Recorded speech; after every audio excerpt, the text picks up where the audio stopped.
పార్వతీపురం మన్యం జిల్లా సాలూరు బంగారమ్మపేటలో దశాబ్దాలుగా కొన్ని సమస్యలు ప్రజలను వెంటాడుతూనే ఉన్నాయి.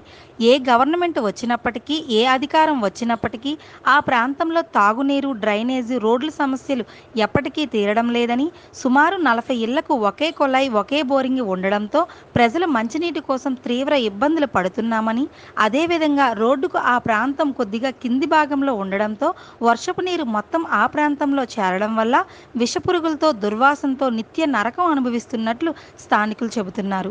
మా సమస్యలు ఈసారి అయినా ఒక పరిష్కారం దొరుకుతుందా అని ఆశాభావం వ్యక్తం చేస్తున్నారు. కాలువలలో పురుగులు వస్తాయి. వారానికి ఒక చుట్టూ నీళ్ళు వస్తాయి. మనం తాగడానికి చాలా ఇబ్బంది అయిపోతాం. రోడ్లు కూడా బాగా కాలువలు లేవు. అది సంతకం పెడతాం. 30-40 సంవత్సరాలు అవుతుందండి. మేము ముసలి అయిపోతాము పెళ్లిళ్ళు చేసుకొని. ఏ కొమసరేలు గెలిచినాయి, ఏ ఒక సీఎం గెలిచినాయి, బంగారంపేట మున్సిపాలిటీ ఉందట, ఒక్కరు కూడా మాకు మేలు చేయలేదండి.